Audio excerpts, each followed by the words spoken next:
Peace, YouTube. This is Sean Young, also known as Supreme. And on this episode, guys, we're going to be discussing the pretty house business versus the ugly house business. See you in a second.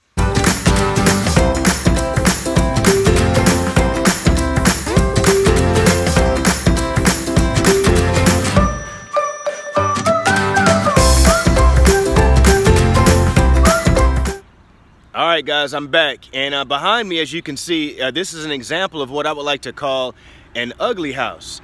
And it's not so much that it's actually an ugly house, but it's not on the pretty inside. It's in a neighborhood that's not as desirable maybe as a pretty house would be, maybe a house that you would want to move into. A pretty house is kind of designated as a house that's in a neighborhood that's, that's a B or higher class neighborhood, maybe even B minus. But it's a neighborhood that has a good school district. It's a neighborhood that has good family amenities, has a lot of parks, has things available for a family lifestyle. So that's what would constitute as a pretty house. But in the background here, as you guys see, we have what is called an ugly house.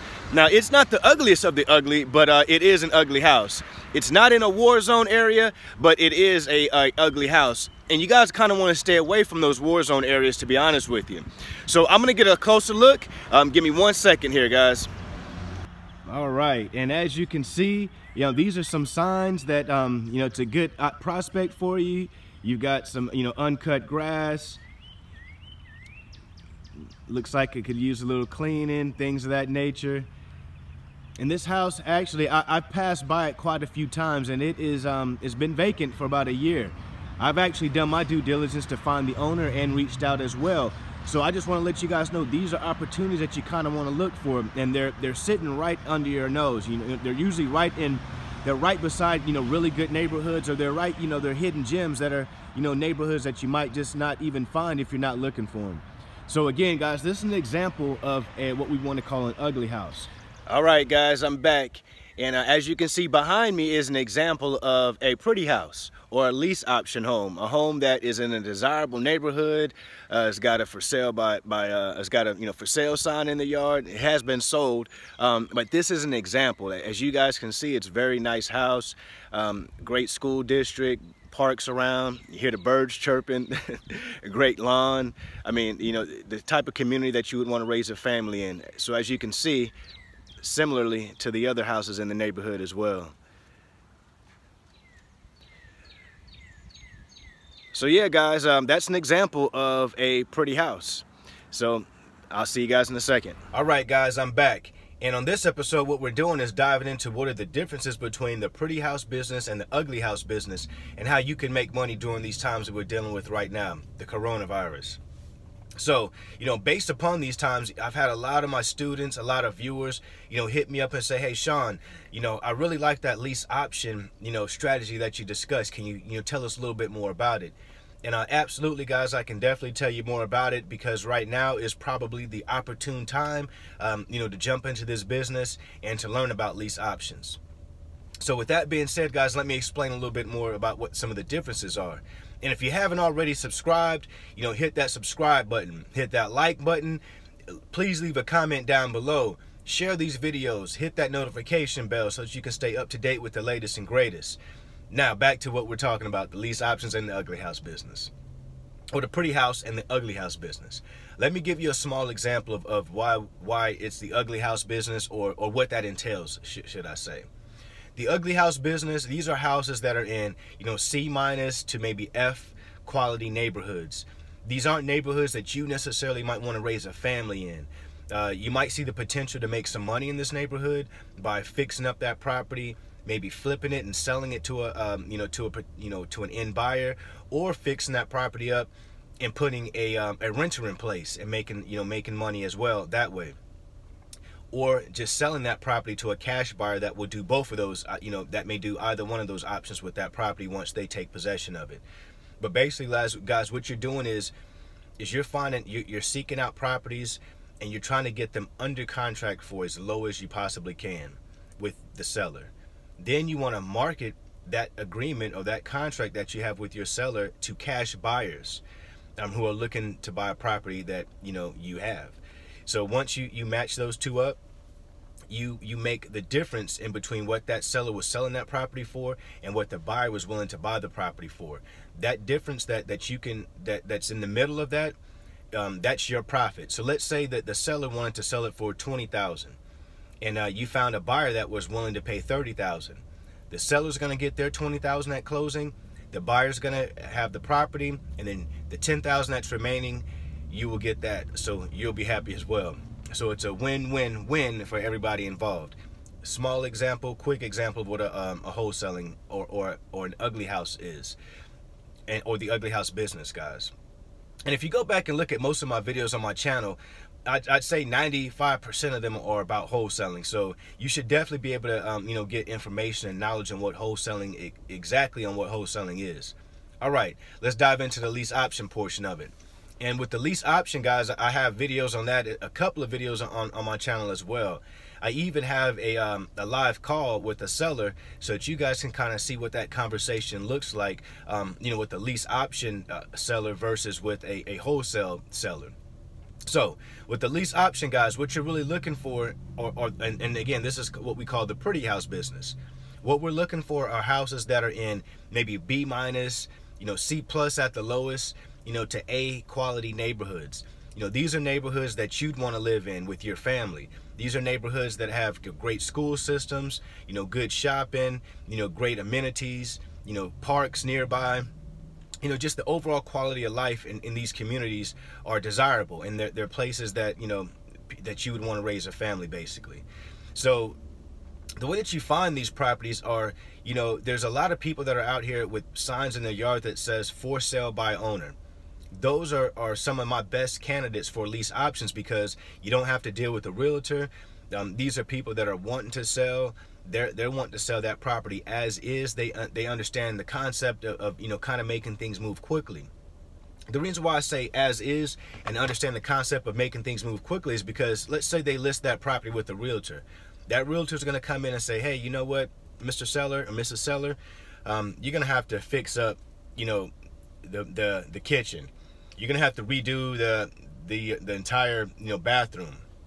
We're going to need you to put a new roof on here. And then we'll be able to list it because now it's at, standards, community standards, and, we're able to list it as a quality home. Now some sellers might not be in a position where they want to put, $15,000, $20,000 into the home just to be able to list it and hope that it can sell. So some people are putting houses out there on the market for sale by owner. And these, again, aren't houses that are necessarily in bad shape. They might not need much more than a paint touch-up, to be honest with you. These are situations and circumstances that may have motivated that seller to want to sell it for sale by owner. For example, let's just say someone out here has lost their job, and they have a mortgage that's $1,500 per month, and they've already missed one payment, or they're coming up to where they're about to miss one payment, and they just don't want to deal with that foreclosure, all the bankruptcies, or filing bankruptcy, or just going through that process. They want to try to avoid it. That's where we come in as a solution. I come in and say, hey, listen, I can purchase your home for you if you're willing to sell it, if you're willing to lease it to me for a year or two and then selling at the end of that lease. Now, if this is something that works for you, then I can be a solution. And in this scenario, let's just say I was the solution. So I come in, I negotiate with that seller. I say, hey, listen, right now you're paying $1,500 a month for your mortgage. That's what's owed to the bank. I can continue to pay that, not a problem. And I'll buy the house. And let's say this house was worth, again, for the example I gave on my last video, I believe it was $300,000. Let's say the ARV, which is the after repair value on this house, is $300,000. And this person wants to sell it for $270,000. So I know right away there's $30,000 of spread that's potentially there for me. So I'll negotiate with that seller. Hey, that sounds good. I'll try to get it for as long as possible, maybe a 3 to 5 year period, if possible. They agree to that. We're all set. So I get that house under contract. Once that house is under contract, I now market for tenant buyers. What is a tenant buyer? A tenant buyer is someone who's out here looking to buy a house, but may not be able to go the traditional route by going through a bank today, or they might not be able to be qualified today. So they might have went through the bank, and the bank, denied them and said, hey, come back, in a couple of years, or, do some things, and then you'll be ready. Those are our prime candidates. We have a system and a program that actually vets and screens qualified tenant buyers to make sure that they are a good fit for our program, because we don't want to just put tenants in place, just to have them in place. We want to actually have tenant buyers in place who actually have the intent on buying that property. So how do we make money? We make our money from the down payment, which is the non-refundable option fee from that tenant buyer. So let's just say in this example, that tenant buyer put down $20,000 non-refundable option fee up front. So that is money that is only applied to the purchase of this property if they exercise their right to purchase at the end of the lease, because remember, this is a lease option agreement. So at the end of the lease option, should they choose to exercise, then that $20,000 will be applied towards the purchase price. If they don't, then that $20,000 is just a wash. So with this tenant buyer, there's two ways that we could do this deal. We could wholesale the lease option and get out of the deal up front right away, similar to a regular wholesale transaction, or we can do what's called a sandwich lease and stay in the middle. And the reason why we would want to stay in the middle, because there's a potential for us to make money throughout the transaction on a monthly spread with the rents, and again at the end of the transaction with the equity that's available. So that's some of the factors, or some of the reasons that you guys would want to stay in the middle of a sandwich lease option. So let me back that up a little bit. With the lease option piece of it, let's just say this tenant buyer comes in and no, let me stick with the sandwich lease example. Okay, remember the rents are $1,500. Now the tenant buyer that you find, because there is a spread in this, that you can make on the end. Remember, they're selling it for $270.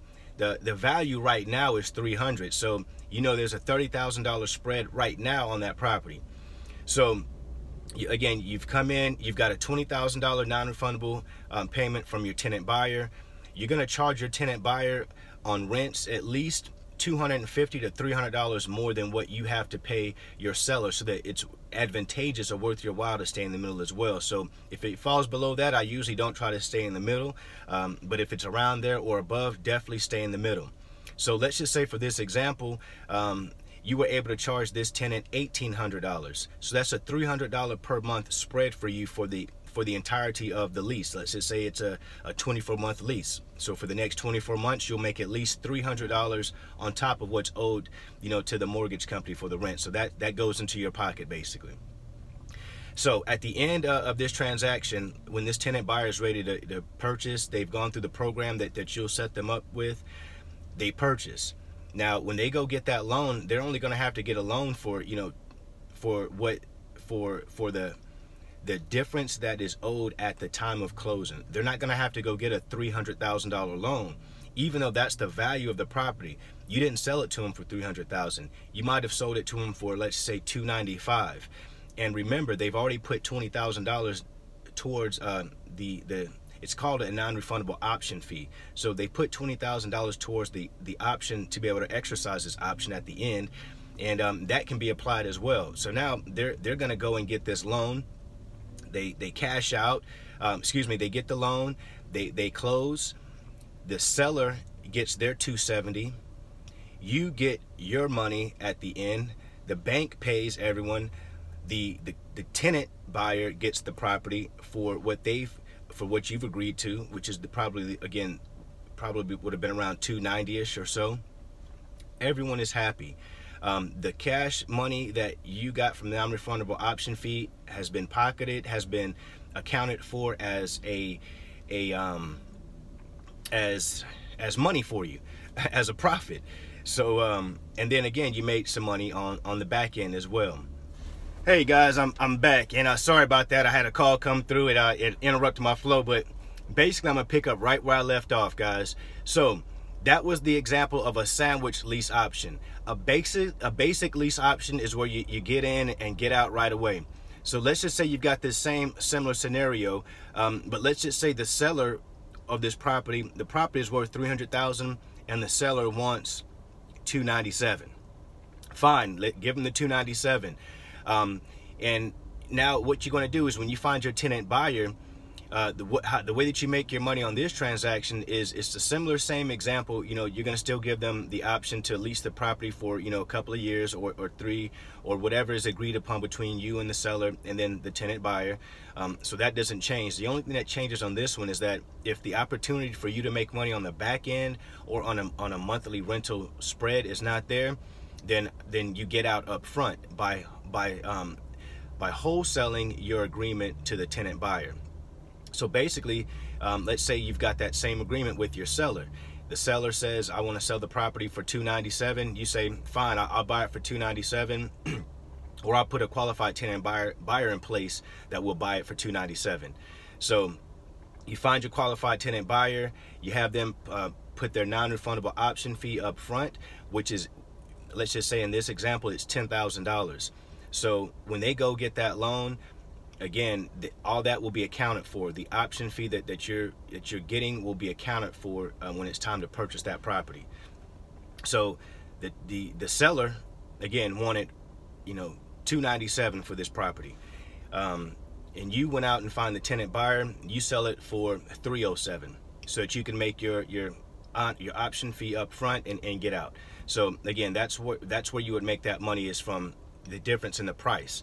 So I hope this example wasn't too complex or too complicated or too all over the place, but I'll definitely keep making more videos so that I can start bringing it all together and you know, bringing it all in, and it'll start making more and more sense, you know, as time goes on and as I make more of these videos.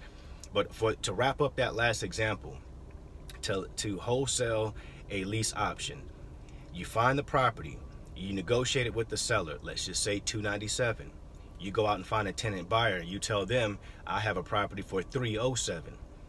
Okay, let's say that the landlord of that property says, I would like to lease this property to you for, you know, $1,500 a month. And the rental averages in the area are right at that area, right at that amount, and you probably feel like you couldn't charge too much above that. Let's just say you could charge $1,550. Okay, great. That $1,550 is not enough for you to want to stay in the middle of that transaction.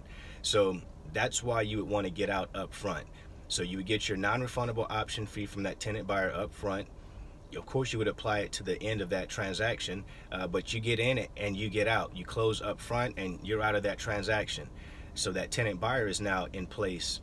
You've actually assigned your agreement with your seller to the tenant buyer. So it's just like doing an assignment for a wholesale. Only thing is that it's for a longer period of time, and that's why we call it a lease. So guys, again, I hope I didn't go too far off into a realm that you guys didn't understand, but I promise you, if you keep following me, I will make this make more sense to you. And I'm not as comfortable with talking about lease options as well, because again, it's a lot more involved, and I haven't been really teaching that, so to speak, to my students as much as I have been teaching the wholesaling aspect of our business. So with that being said, guys, keep checking in. Keep knowing that I'm going to keep bringing you value. I'm going to keep, you know, being a source of information for you, a source of inspiration for you as well. With that being said, guys, remember, this is Sean Young, also known as Supreme. Help me, help you, help us all. Peace. With this crown on my head, I'm seated on the throne. The top is so alone. Only thing that keeps me going is I know my city love me. I know my city love me. I know my city love me. I know my city love me.